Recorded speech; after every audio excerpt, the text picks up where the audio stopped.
Okay, so welcome to the College Financial and Merit Aid webinar. And as I was saying, if you have questions during the webinar, I will stop in a number of places to answer questions, but feel free to write your questions down in the chat.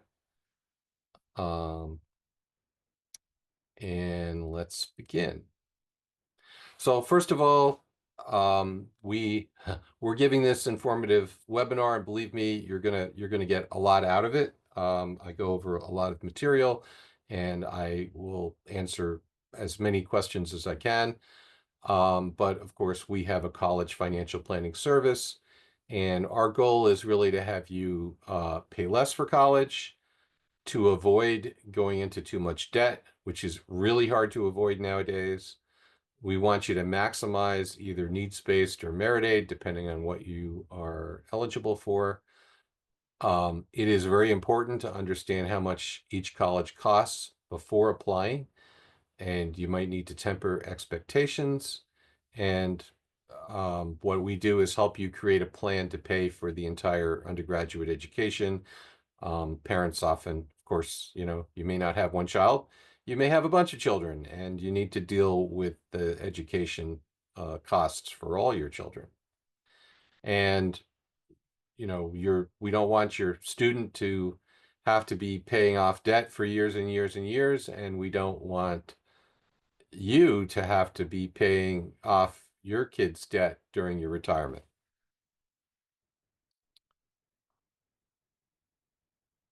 I am a certified financial planner. I started my business in 2015. Before that, I was actually an electrical engineer. But along the way, I got an MBA in finance. Um, I should have updated this slide. I was president of the Financial Planning Association of New Jersey last year. This year, I'm board chair. Um, and in my business, I help clients with retirement planning, college planning, investment management. And we developed this college money match system in order to help parents make better college choices. And I put my own two kids through college. One of them went to Gettysburg and one of them went to Syracuse. Uh, Lots of things. This was before I was doing the college financial planning. And there are lots of things I wish I knew that I could have done a better job. So, what are we going to talk about today? First, we're going to talk about the turmoil in college finance. I'm afraid there's more questions than answers there, but we're going to talk about that. Then we're going to talk about the basics of needs-based aid and how it works, or how it's supposed to work. Then merit aid, which is scholarship, and then we'll talk about loans. And I want to go through some examples of projections of student aid awards. So you can kind of, if you haven't done this before with college, you can maybe take away what you might expect with a couple of typical families. So, turmoil in college aid. Oh my God, there's something different every day. So, the federal financial aid is administered by the Department of Education, but the President Trump issued an executive order that to actually dissolve the Department of Education, which, by the way, was created by Congress, so he doesn't really have the power to do that. But he seems to be doing a lot of things that he doesn't have the power to do. Um, so we shall see what actually happens with that. Certainly the Doge cuts have supposedly cut the Department of Education workforce in half.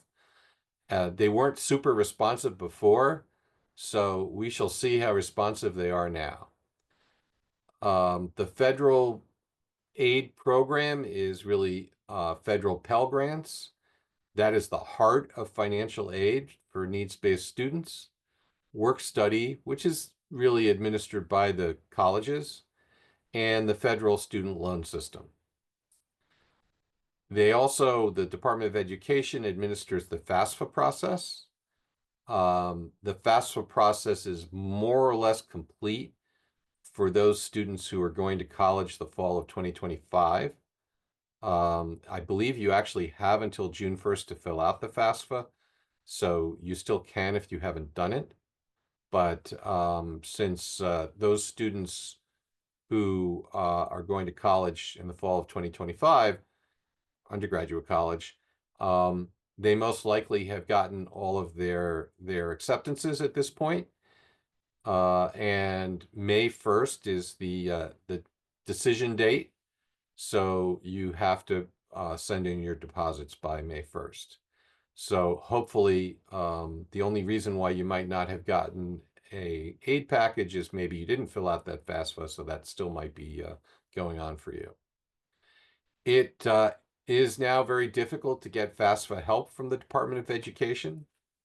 So they do, have a lot of information on the website, but it's not that easy.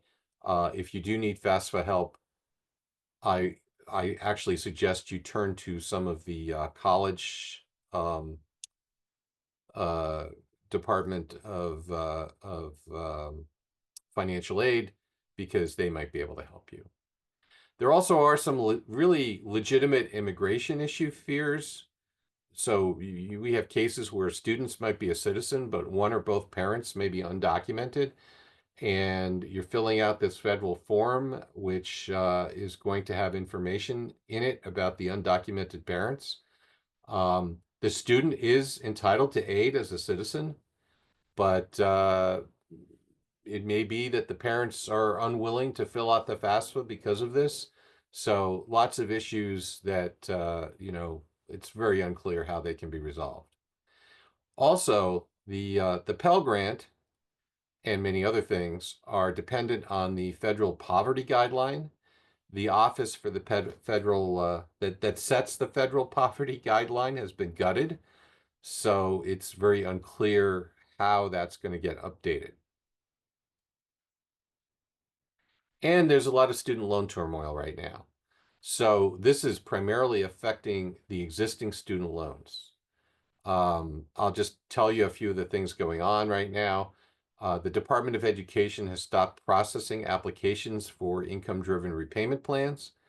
So these allow payments to be, student loan payments to be connected with how much income you make. And there were various programs. Some of those programs were, in fact, in the courts because they were declared or being challenged. The legality is being challenged. But some of them have been around for a long time and are written into law. The Department of Education had stopped even accepting applications.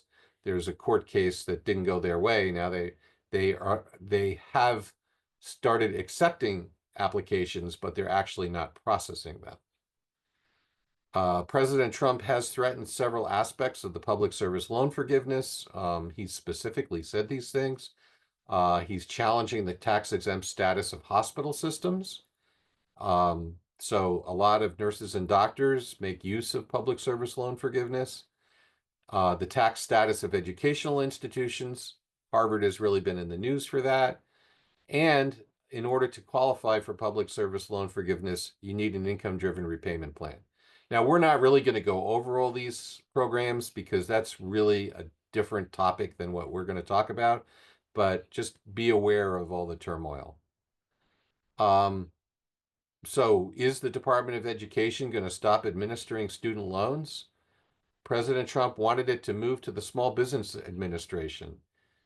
And but SBA staffing is cut by 40%. Also, who administers the student loans is written into law by Congress, so it's not clear he's capable of doing this. But turmoil. And loans that are in default will mean that money is garnished from tax refunds and Social Security payments. This was turned off since the pandemic in 2020, and it is going to turn on again this coming year. And it is very unlikely that this administration is going to do anything to stop that from happening.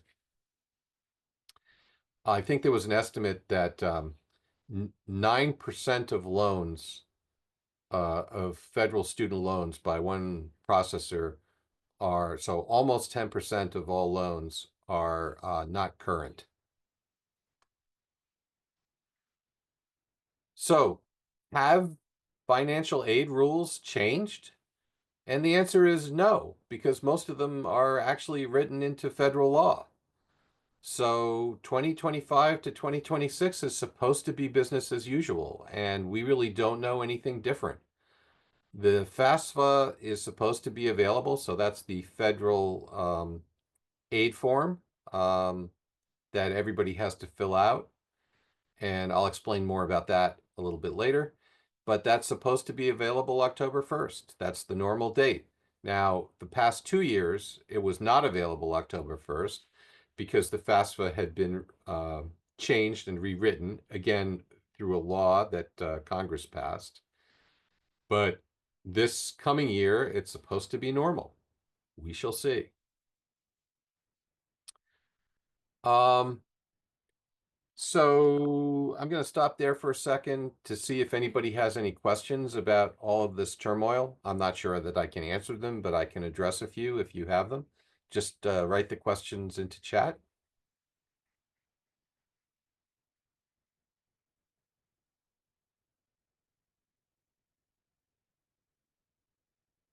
All right. I am not seeing any, but if you think of some later, you can ask them.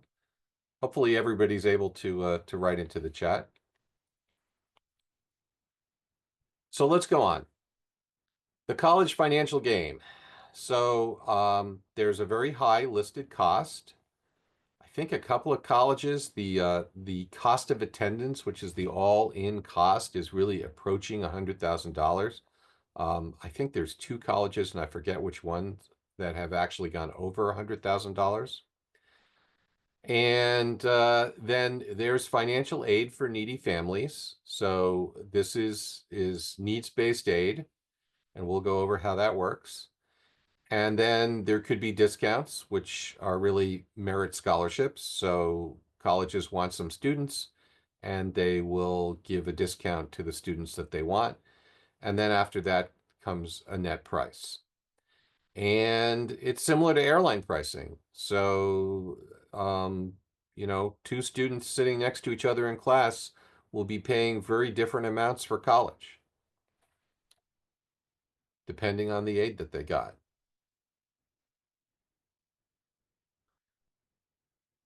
Needs-based aid, which we'll go over first, is mainly formula driven.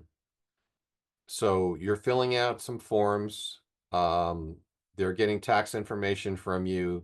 They're possibly getting some other information from you. And according to the formula, you're going to get a certain amount of aid. Unfortunately, things are not always cut and dried. Family situations can vary. Job status can change. So maybe you have a job for the year that they're looking at, and if you're going to go to college in 2026, which means you're filling out the FAFSA in 2025, the income that they are basing the formula on is going to be from 2023. So maybe you were employed in 2023, but you weren't employed in 2024 or 2025. Yet they're making this decision based on 2023. Now, those are grounds for appealing the decision, and you can, in fact, tell them that things have changed. And then there's merit aid and scholarship, and that's really based on the desirability of the students and sometimes the parents. Um, and we'll go over that as well. So let's talk about needs-based aid. How much you can afford used to be called the expected family contribution. And there's a federal formula for this, and some colleges also have their own formula. That'll be in the next slide. Now they've renamed that to Student Aid Index because expected family contribution was what the college expected you to pay, not necessarily what you really could pay. Colleges generally don't meet 100% of need. although the Ivy League schools do, so Princeton, Harvard, Columbia, those schools typically do meet 100% of need, and they're pretty much the only ones. Gettysburg College, told you my daughter went to Gettysburg. For 2025, the estimated cost of attendance is going to be $89,350. So that's the all-in cost. They claim, and they're supposed to publish these figures, that 90% of need is met. 80% of that need, of the 90%, will be in grants. The other part will be in loans or work study, or they just don't meet it. But in reviewing actual awards, our software vendor actually estimates that Gettysburg only really meets 25% of need. So what they're telling people and what is really happening right now on the ground does not seem to match. As I said, aid can be in grants, loans, or work study, and aid really starts from the federal government, but the state government also has aid packages depending on the state. Typically, those are for in-state students, but not always. Some states do have aid for out-of-state students. And then the school itself often has some scholarships which are needs-based. And if you're getting needs-based aid, you need to apply every year. So you need to fill out that FAFSA, unfortunately, not just the first year, but every year that the student is in college. There are two financial aid calculation methods. The federal method, which is governed by the FAFSA form. FAFSA is free application for student aid, I believe. That determines that magic SAI number. And you are required to fill that out in order to get federal student loans. Federal student loans can be subsidized or unsubsidized, and the unsubsidized ones are available to anyone who fills out the FAFSA. So you don't need to qualify for aid, you just need to fill out the form. IRAs, so retirement plans, are not counted. The net worth of your home is not counted, but the value of small businesses is included.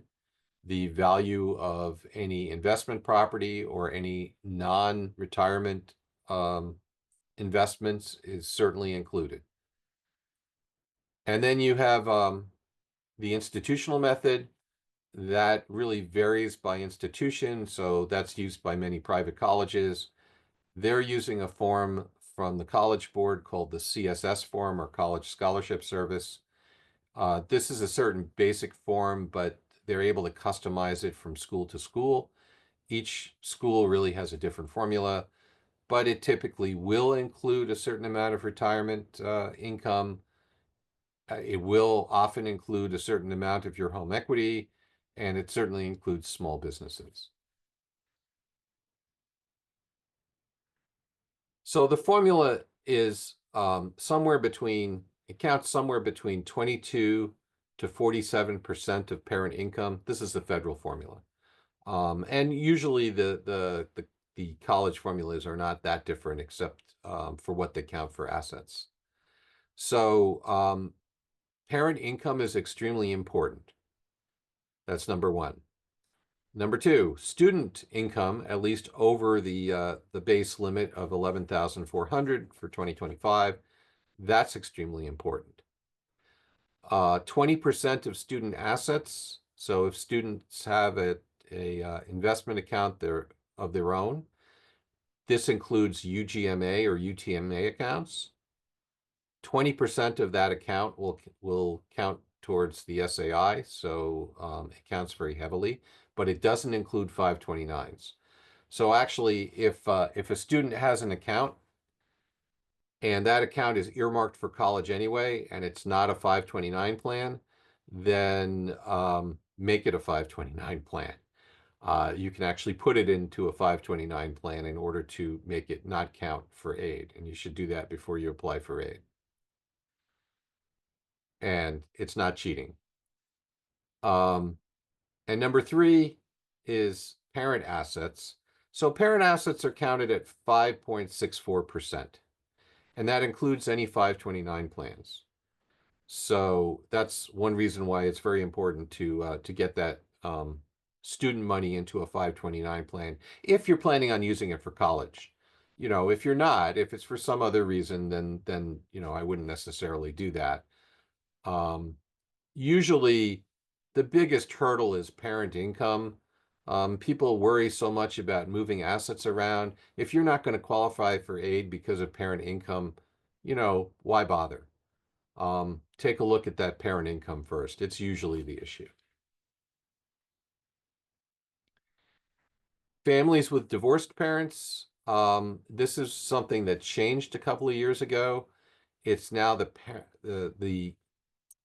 parent who pays the most towards the child's upkeep has to fill out the FAFSA. Only that parent is counted for financial aid. Now, that may be the parent who earns the most, but if you have joint custody and the child is living with a parent that does not earn the most, you may be able to use that parent to fill out the FAFSA.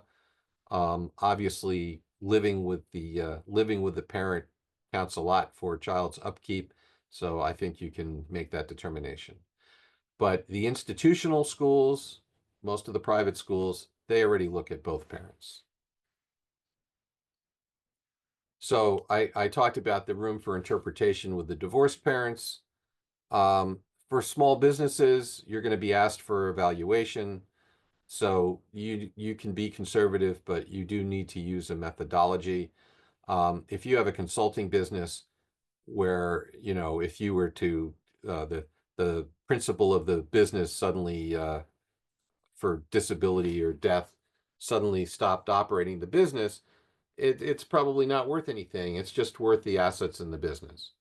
So a consulting business is probably worth really close to zero. But you may have a business with a lot of assets. Maybe it's a restaurant or a landscape company is a good example where you might have a lot of equipment and trucks. Um, that business is probably worth something. I mean, it's worth the used amount of the equipment, certainly, and you have to come up with a methodology for valuing it. It doesn't, you just need something that you can stand behind. You shouldn't go and hire somebody to value your business. It's not worth doing that. All right, we're going to go to merit aid, but I want to stop for questions, and I see I have some. So David asks, what are the approximate going interest rates these days on student loans? Subsidized and unsubsidized are the same. I'll explain. I have a slide on the student loans, so we will go over that. How are 529s counted towards SAI? They are counted as a parent asset, so at 5.64% is the answer to that. And Steve's asking for parent income, gross or net income for SAI. For the FAFSA, you are going to connect that with the IRS. That is required. And they are looking at adjusted gross income, not net income. But you have no choice about what gets entered because that information will be transferred directly from the IRS. Now, for the CSS, they're actually going to ask for both because they get to ask for everything, and you're going to also share your tax return with them. So that's one of the reasons why they're using the not the previous year, but the previous year, because presumably that's completed. Now, sometimes people are way later than the extension time on their tax return, and maybe, you haven't done your 2023 return. Well, in order to apply for aid, you have to have completed it. So, of course, you should complete it anyway because you're subject to severe penalties. Any other questions on needs-based aid? Again, If other questions come to mind as I'm going through this, feel free to ask. Merit aid. So colleges provide discounts to some students. Colleges have demographic goals, and by demographics, I mean academics, I mean sports, I mean location. So, where the students are coming from physically. California schools might want some East Coast students, and some of those East Coast schools might want some California students, and so forth. Um, of course, students at the high end of the academic performance target, every school has a target. If you're at the high end of the performance target, you might very well get some merit aid. Um, Students love, or schools love students who are active contributors, leadership positions, very important. Sports or music achievement, nonprofit leadership, sometimes major. So, if you apply to be an English major at an engineering school, you might get some more aid because they want to keep that major going and maybe don't have enough applicants. So you might do a little better than you would going to a more liberal arts school, as an example. And demonstrated interest to the college. It's really a lot of the same factors that they use for admissions, except that in order to get a discount, you need to be at the higher end of the range of what they're looking for. It's important to realize that you can bargain once you get accepted. You can write an appeals letter when you get your aid package. You typically have to have reasons for that appeal. It can't just be, well, sometimes it can be just give me more money, but usually it would be give me more money from, I have an example student this year who got a superb aid package from Lafayette College. But this student really wants to go to Fordham, and Fordham didn't give her that great an aid package. So she wrote an appeals letter to Fordham, basically, I'm great, and she is great. She's very great, and she should have gotten more money from Fordham. So she wrote the appeals letter and included the offer from Lafayette, and we are just waiting.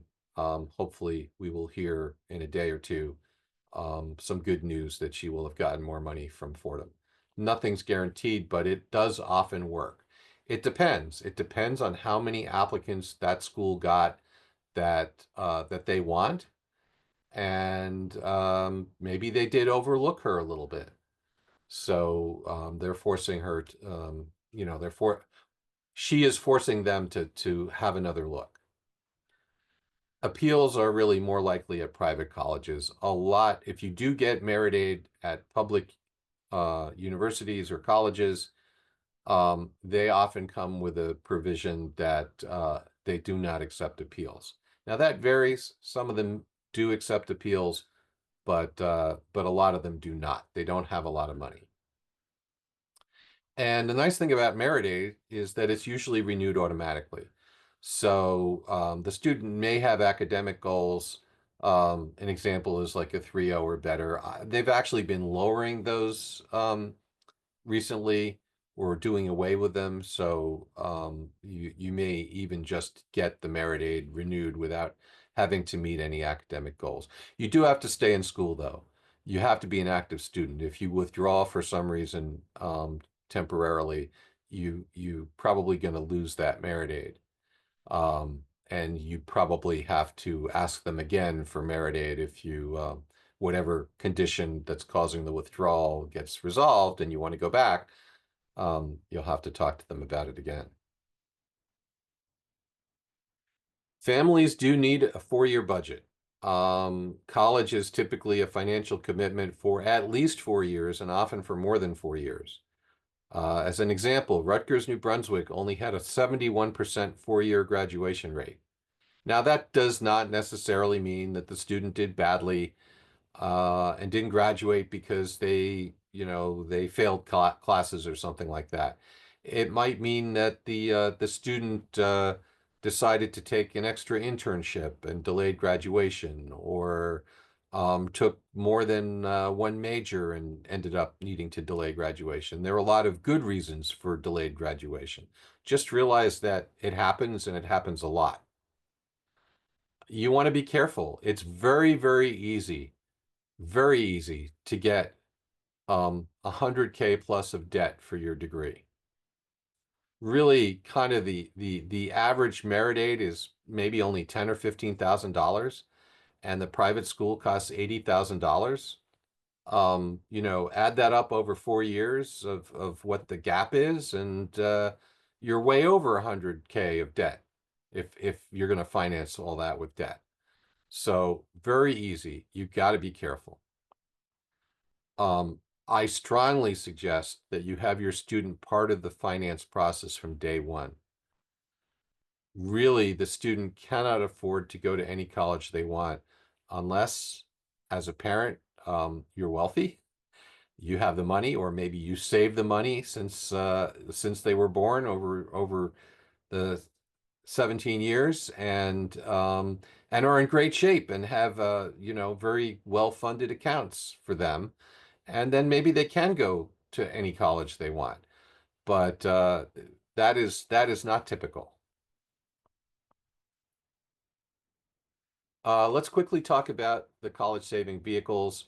If you're in my webinar, your student may be a sophomore, a junior in high school, or I noticed a few of you signed up with seniors who are making their college decision now.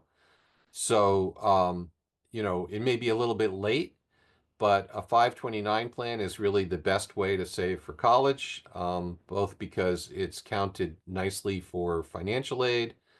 I will remind you that by the time your student is a sophomore or junior in high school, you should be investing conservatively.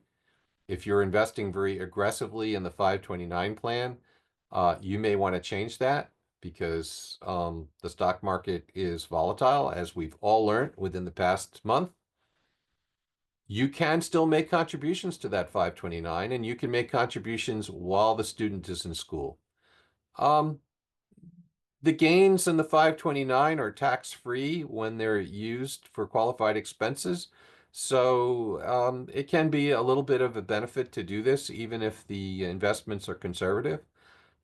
If you are in New York, and I know that we have listeners in New York, there is a tax deduction for New York state taxes for contributions. That is a very good reason to keep on contributing, even if you take it out the same year.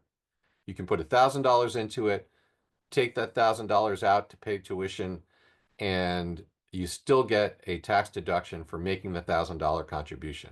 Time limit is not there, but there's no federal tax deduction for the contribution, and there's no New Jersey tax deduction for the contribution.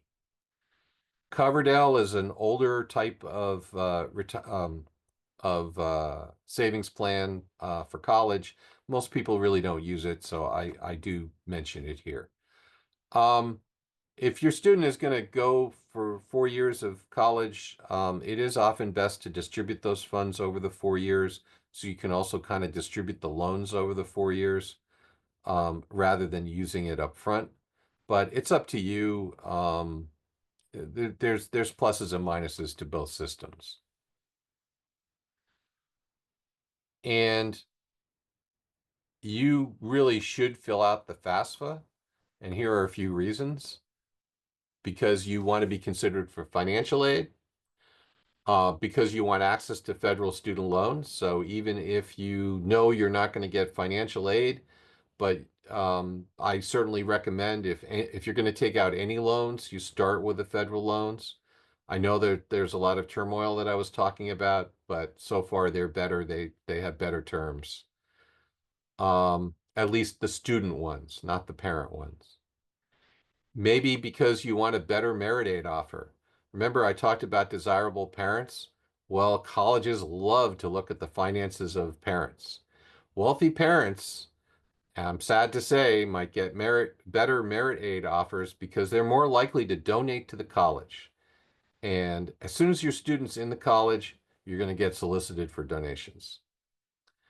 And sometimes it's because it might help you actually get into the college. And I'm very cynical here, but there are certainly colleges that want to accept students who are going to pay more and are able to pay more.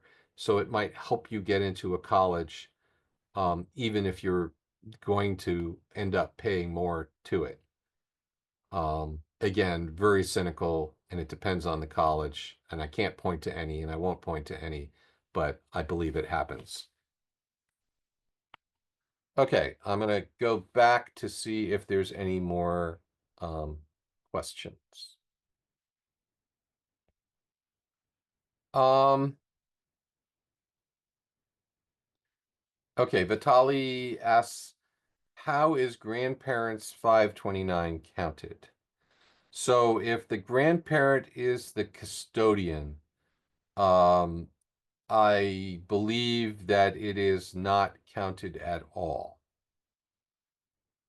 because you're not asked about that.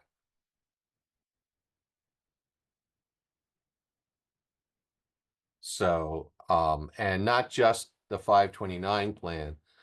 It used to be that they counted as untaxed income any help from relatives like grandparents. They no longer do that.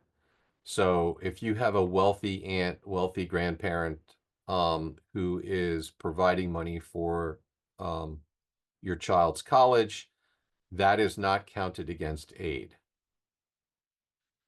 And Greg writes, sounds like it's a good idea to transfer non-IRA assets into a 529. What do you think about reducing contributions in a 401k in order to put more into a 529? Well, that's two questions there. So the answer is yes. If there are non-IRA assets that will be used for college, then I would put them into a 529. I would be very cautious about moving assets around um, that you're not planning on using for college and attempting to hide them in vehicles which are not counted. First of all, the private schools really look at everything, but secondly, there's usually an income issue before that. If you have enough assets to move around, there's income that they're going to look at that will reduce the aid far before the assets will. So I know there are companies out there that sell these annuities that, you know, I'm I'd be very hesitant to make a financial decision that's not the best for you in the long run in order to get more financial aid. And I would not recommend that. Um, Again, reducing contributions to a 401k in order to put more into a 529. Maybe temporarily if you need, you think you want to fund college, but if you're underfunded for your retirement, you've really got both to worry about. So the answer is maybe. Uh, and New York State, 19,529 cap. I'm actually not sure about that. $19,000 for 2025 is the estate tax exclusion.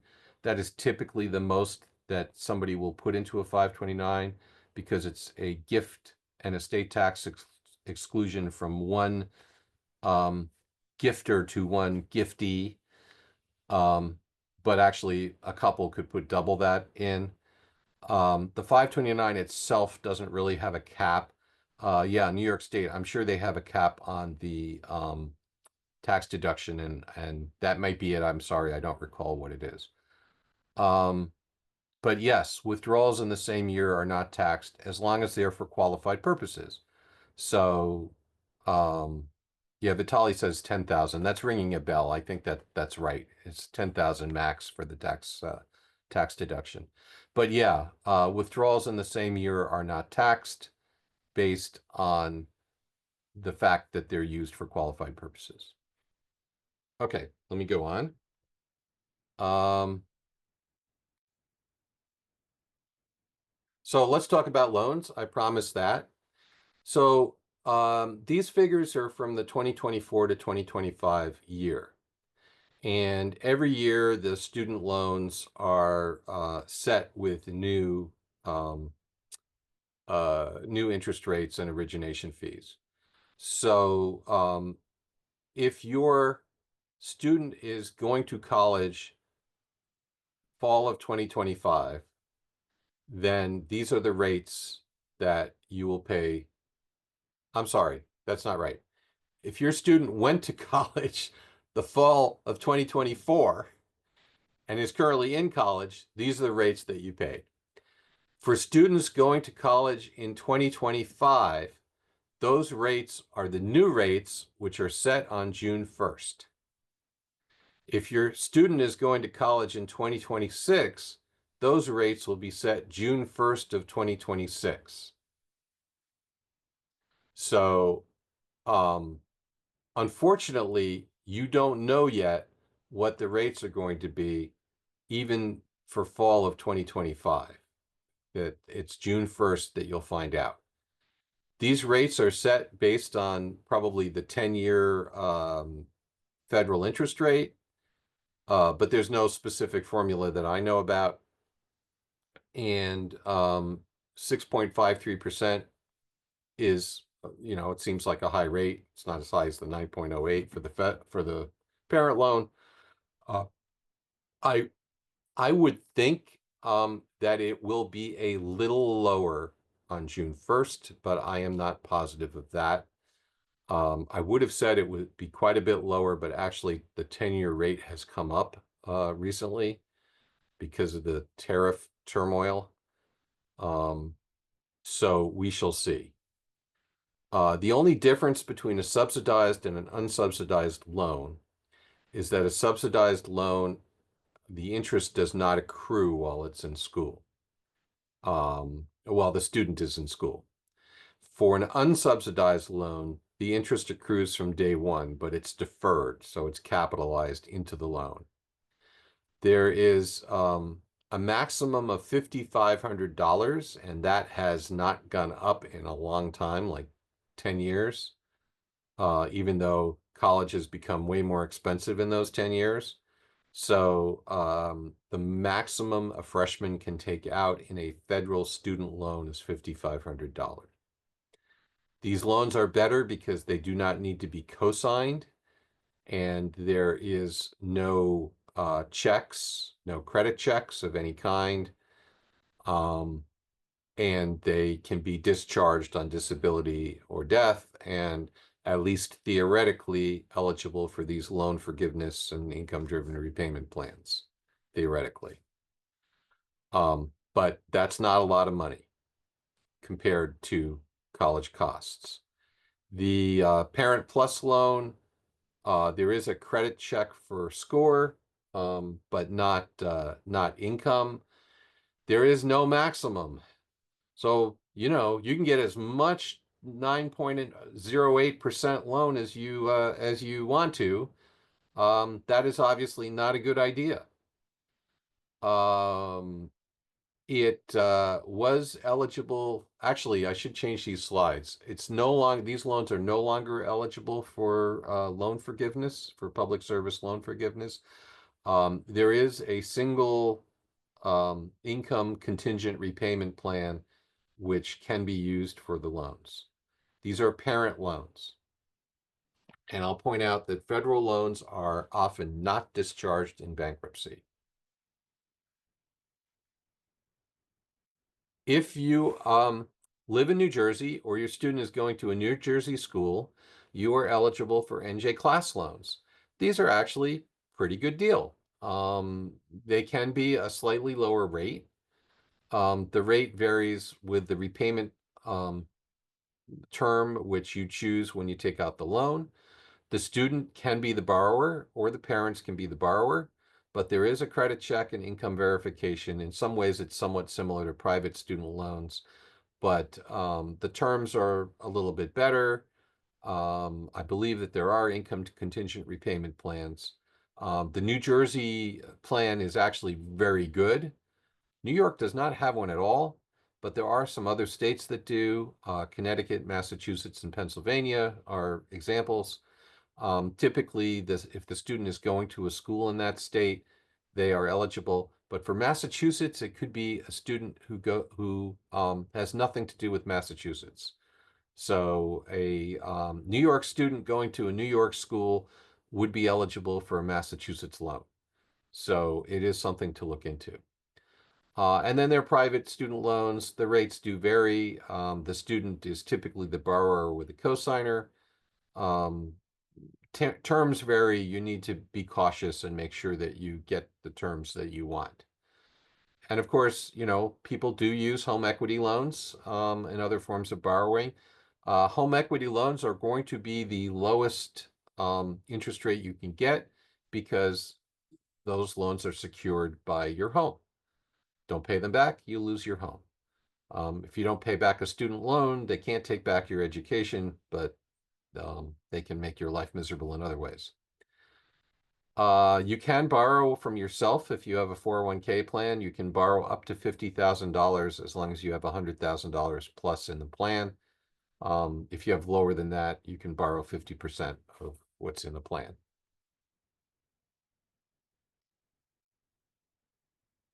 College choice is very important. So more prestigious colleges give fewer discounts. Ivies do not give merit aid whatsoever. Near Ivies often do not give merit aid. So you want to go to a slightly lower class school, slightly, in order to get merit aid. Still get a really good education. But if you're, you know, set on Harvard or Columbia, sorry, there isn't going to be merit aid. And I have to point out that what we do in our program is we predict both financial aid and merit aid, and we have software that does that, does a pretty good job. And I didn't update this slide either. The FAFSA should be in October, but at any rate, it's very, very useful, and it's very useful before you pick your list of schools. Once you pick your list of schools, your student is typically very attached to that list, and it's hard to talk a student out of it. You should think about applying to schools that, and using this tool, you can figure that out, that you can use for bargaining. So schools that are similar that might give better aid, or just the fact that you've picked a couple of schools. Again, the Lafayette Fordham example is one where those are pretty comparable schools as far as how good they are, and Fordham should pay attention to Lafayette's offer. Gettysburg and Dickinson, those schools are kind of arch rivals, very similar to each other, and a student could definitely bargain with one based on the other one. Apply early action, rolling admissions, but not early decision. Early decision is binding, and if you're making a commitment, there's really no incentive for the school to give you a good financial package. Schools will often want you to pick early decision, especially if it's sort of borderline. This happened with my son. Didn't know he shouldn't do it. There were a lot of things wrong with it. He went to Syracuse, early decision. They didn't give him any money. Wasn't anything we could do. Of course, I had been saving for him since birth in 529 plans, so he was actually in pretty good shape. All right, we are coming up towards the, let's see. I don't see any other questions. So I tell you what, I'm going to power through here a little bit. And then I will stay beyond the hour if there are more questions. So here's an example. This example was for student who graduated in 2025. I didn't update it. By the way, this is a New Jersey family, John and Esther. John makes $140,000 a year. Esther makes $30,000. They have some home equity, they have some savings and investments, and they have some retirement money. So they were actually pretty good savers. Malcolm has a sister, and Malcolm's a great student, 3.95 GPA, got a 34 in his ACT. He wants to major in English. So using our software, here are some schools that Malcolm may be applying to. These are projections. The COA is the cost of attendance. By the way, Bergen Community College is in there so high because Bergen Community Colleges has dorms now. So the cost of attendance is higher because it's assuming that he's not a commuting student. You could actually save quite a lot of money by going to a community college for 2 years and then transferring into a 4-year school. So that can be an option. It is a particularly good option for some students. For instance, if you want to study education and be a teacher, it's a great option. Just make sure that you understand the colleges that agree to accept all the credits after you graduate from community college. Anyway, that's an aside. So this student is going to apply to Brown, Gettysburg, Marist, et cetera, et cetera. The SAI is what the federal aid formula or the institutional aid formula should show for this family. So for Brown, it's actually better than the federal method. The F means federal method. So because of what Brown counts, their SAI is only $19,500.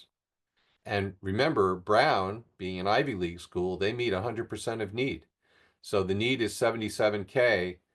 They're going to get 74K of grants. The other part of the need is going to be loans. And so the cost is pretty low. Of course, it's very hard to get into Brown. So any student who applies to Ivies needs to make sure they apply to a lot of other schools as well, because you may or may not get in. So I will point out that with Gettysburg, they're getting both the grants for need as well as merit scholarship. You typically don't get both, but more and more schools are giving some combination of both. This software is assuming that they're only getting the set of grants. So we try to be conservative. Again, this is a projection. We're going to go through and evaluate the real offers after they come in.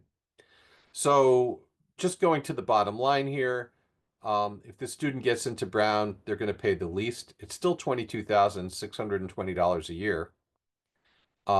Next up is University of Alabama. Alabama may not get that many New Jersey students. They're going to give them some more money. And it's a public school. Public school that he's getting $28,000 of merit scholarship at. So something to look at. College of New Jersey Public School, they're not giving anything. Why? They don't really have any money to give. New Jersey's public colleges are unfortunately not that well funded. So the tuition is not that low. By the way, SUNY schools, even out of state, are about the same or maybe even slightly cheaper than New Jersey schools. Just FYI. Again, you can find out all this information by running these things with our software. Here's some outcomes showing possible loans and what the affordability profile is. So, University of Alabama is pretty good. Brown is great. Gettysburg is actually good. You really want to be careful at Marist and College of New Jersey because, the monthly take-home pay for an English major compared to the loan payment, that could be a significant issue. The monthly take-home pay, by the way, per major is published by the college. So that information is coming from the college based on surveys of their graduates. So it's pretty decently good information. Here's another case study. Clinton. Suffice it to say that the Clintons make pretty good money. By the way, they live in New York, and they have a lot of money, so they're not going to get any needs-based aid. But I just want to show the difference with just merit aid. And this, by the way, is for the following year. He's going to be a high school senior in 2026. So he's a junior now, and he wants to study engineering. And here is the table for him. And he's applying to state school, University at Buffalo, and some, expensive private schools. Stanford is pretty close to 100K, I will point out. The SAI is way, way high for all of these, so no merit aid whatsoever, but some decent merit scholarships in places. And he's got some options, but he's going to have to pay more money. The best is University of Buffalo. Great school, kind of cold, but it is a good school, and but the cost is going to be 30,500. But remember, this student is studying engineering. Look at those monthly take-home pays, way higher. So he's really only got two affordability cautions there, because this student is able to afford higher loan payments. So also the student had some 529 money. So altogether, they're in pretty good shape. Purdue is great. That's ideal. Buffalo is ideal. Okay.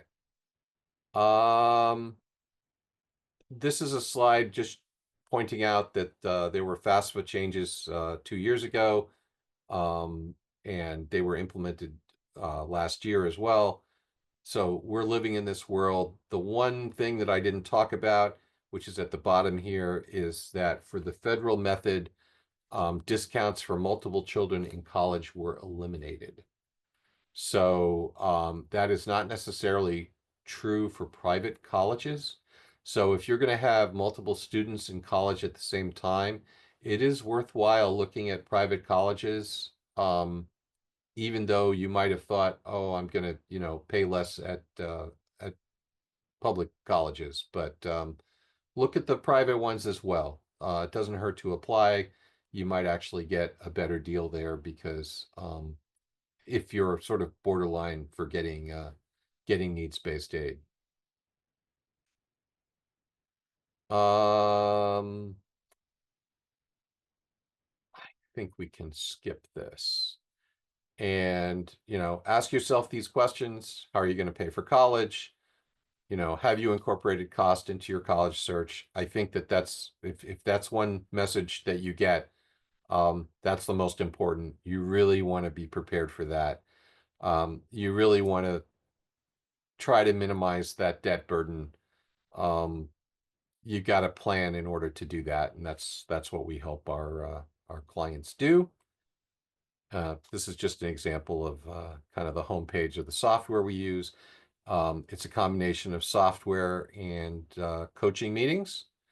We do have a free giveaway, an ebook that gives you a lot of information about various funding methods, various loan programs. It is useful. All you have to do is fill out a form on our website, and I'd be happy to have a one-on-one, go over the software with you, kind of discuss your situation, and you can decide whether you want to sign up or not. But no obligation on having the conversation. And let's see. I think I didn't lose everybody, so that's good. And I'd be happy to answer more questions.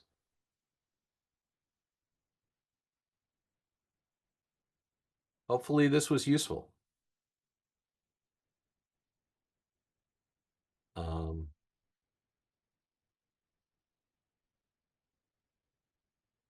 okay, you're welcome. Any questions, however outlandish, or if you have questions that you don't want to share, happy to have you reach out to me, and I'd be happy to see if I can answer them.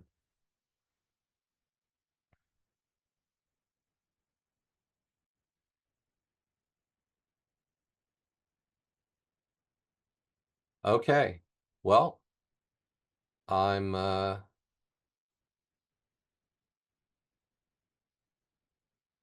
I'm very thankful that you guys came to the webinar. We will be holding another one.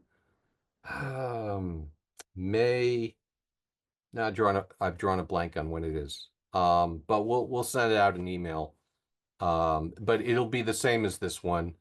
Um, but I know that, not everybody has a chance to join us. So I wanted to give a chance for more people to be able to see it. And my colleague Mike will be back, so I'll be sharing responsibilities with him. All right, then I will wish everybody a good evening and thank you for attending.